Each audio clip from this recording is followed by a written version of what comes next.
Authenticity Radio. You are listening to Slade Suter. Hey, welcome. Grab a seat anywhere. No, we don't have any menus. The only thing we have today is the freedom to express who you truly are. We call it Authenticity Radio. You'll like it, don't worry. Let me go grab the host. He's got the hospitality of a fat and jolly innkeeper. He's a good guy. Slade Suter. Thank you very much, and welcome to the program. This is Slade Suter. I am broadcasting from the 6th International Conference of Conflictology and Peace here in Barcelona, Spain.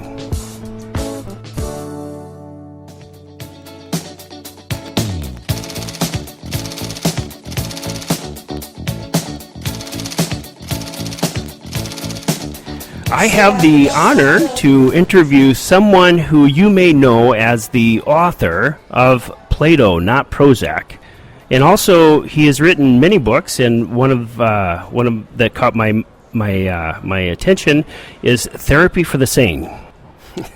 Lou Marinoff, welcome to Authenticity Radio. Well, thank you very much, Slade. It's great to be here, and we're speaking to a Spanish audience. No, we're speaking to an English audience, and it's actually worldwide. And okay. yeah. So all right, the world is at your fingertips here, all right, at our fingertips. Is at your fingertips, Lou, and I really appreciate your time and your availability. Yeah, you're more than welcome. Okay, Lou, I watched interview of you not too long ago of transforming poison into medicine. And in there you spoke a lot about the greater self and the lesser self. Could you speak to us about this subject and also about this ego? Sure, that presentation is on YouTube, and it was a presentation that I gave at the Akeda Center in Cambridge, Massachusetts last year. They had a conference on cultivating the greater self. This is a humanist, lay Buddhist organization.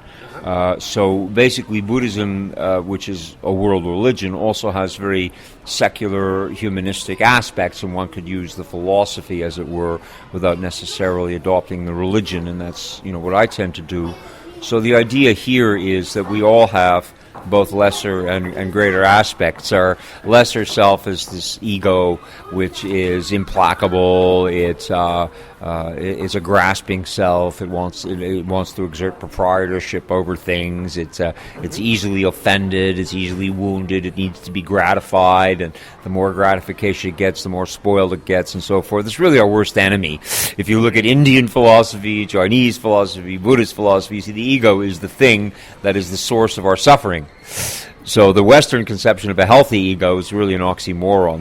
The ego is by definition unhealthy. The greater self is selfless self. The greater self is a self which, for one thing, perceives connectedness to everything and to others, so it's not separate.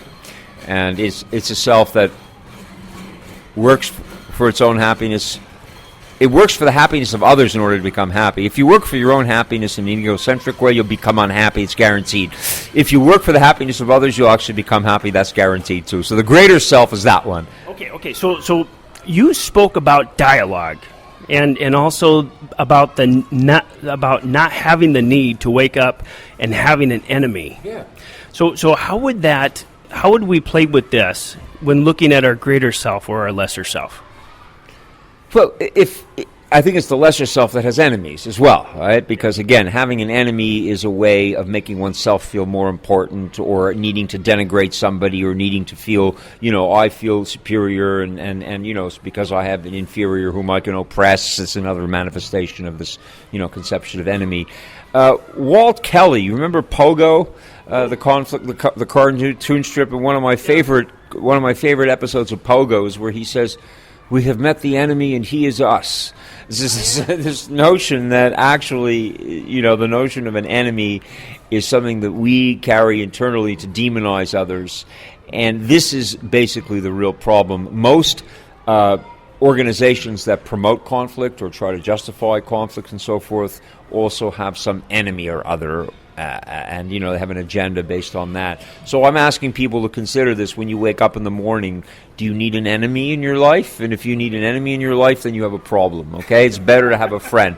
Better to wake up in the morning and say, well, I have lots of friends, I'm going to see today, rather than, I have lots of enemies who I'm going to slay today. Which is more conducive to better life? Common sense will tell you friendship.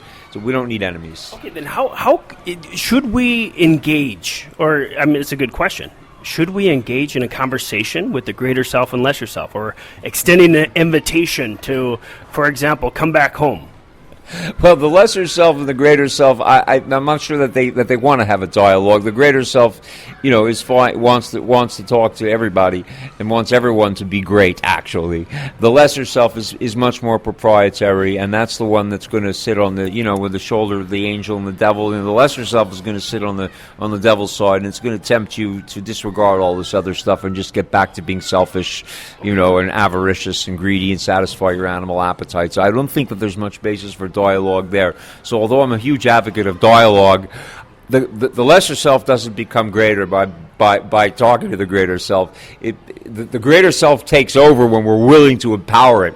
Okay, so the lesser self becomes more less or lesser. Yes, as it should be. The lesser self becomes less and less. Eckhart Tolle, a German writer, wrote The Power of Now, and he spoke about the pain body. Are you familiar with that? I'm familiar. I haven't met Tolle yet. I hope to meet him one day. He's actually Canadian. He was on a park bench in Vancouver for about 3 years. So he had this epiphany and didn't know what to do with it. He had a mystical awakening and wrote this book. Although I guess his name is German origin.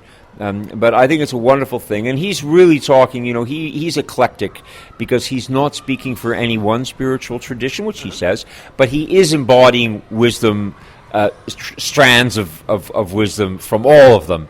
So this pain body, this is also a Buddhist teaching, okay, that what we experience as pain is part of our physical embodiment. It's not necessary, and we can train ourselves, just as we can train ourselves to transcend suffering, we can also train ourselves to transcend. We're going to feel pain because we are embodied beings, but it's not necessary to suffer because of it. Okay, so the collective pain body is a collective manifestation of unprocessed emotions or wrongs that have been, or injustices that has been handed down? These things persist. It depends on what version of karma you subscribe to. You have to get more nuanced here. This has roots in Indian philosophy, and it goes back as far as Buddha, and Patanjali talks about this in his Yoga Sutras, where basically what you have are subliminal impressions that carry forward for a long time, maybe from life to life, or at least in this lifetime. And these are the things which we need to uproot in order to be free from this kind of pain body experience. Okay, then how do we do that? Is it just by bringing to awareness the history of the pain of any group of given people? No.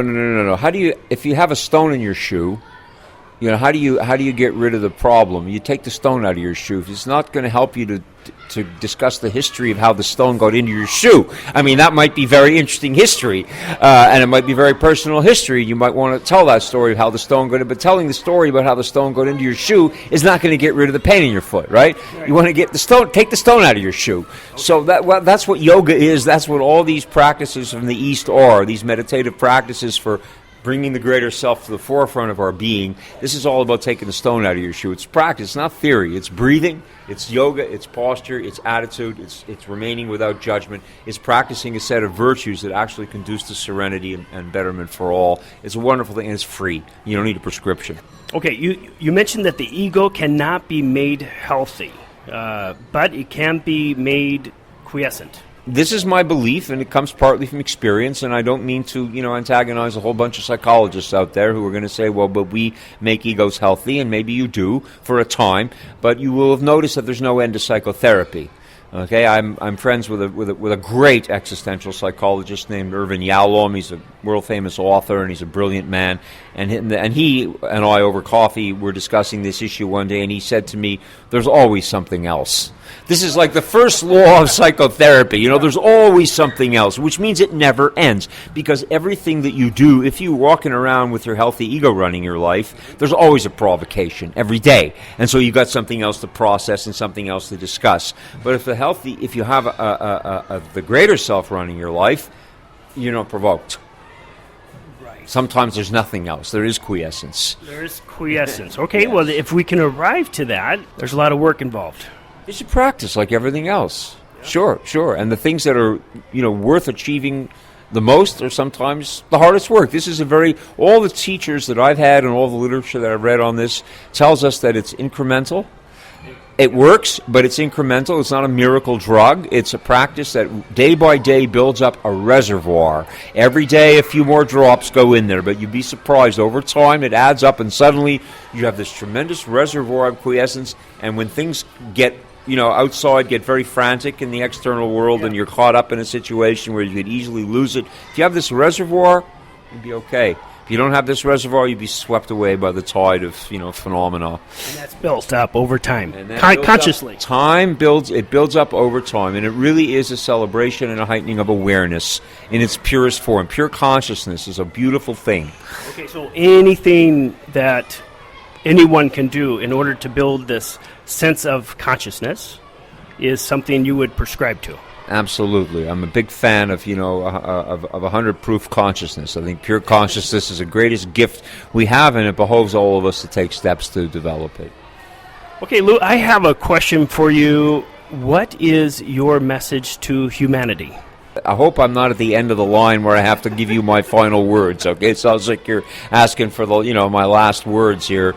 My message is to people, I think if you really need a message, find something that you love and do that, and, you'll lead a good contributive life. Find something you love and do that.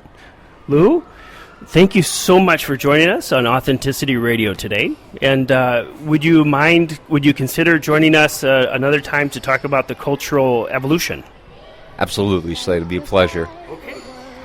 This is Slade Suter. Until next time, be authentic, be true, less Prozac, more Plato, and be free. I like to teach the world to sing with me. Perfect harmony. I like to fly the world and keep it company. Conflict is a choice you know. In order to gain a new perspective and how to resolve conflict in your organization, business, or family, go to AuthenticityRadio.com. Come on! This is Authenticity Radio. Authenticity Radio with Slade Suter.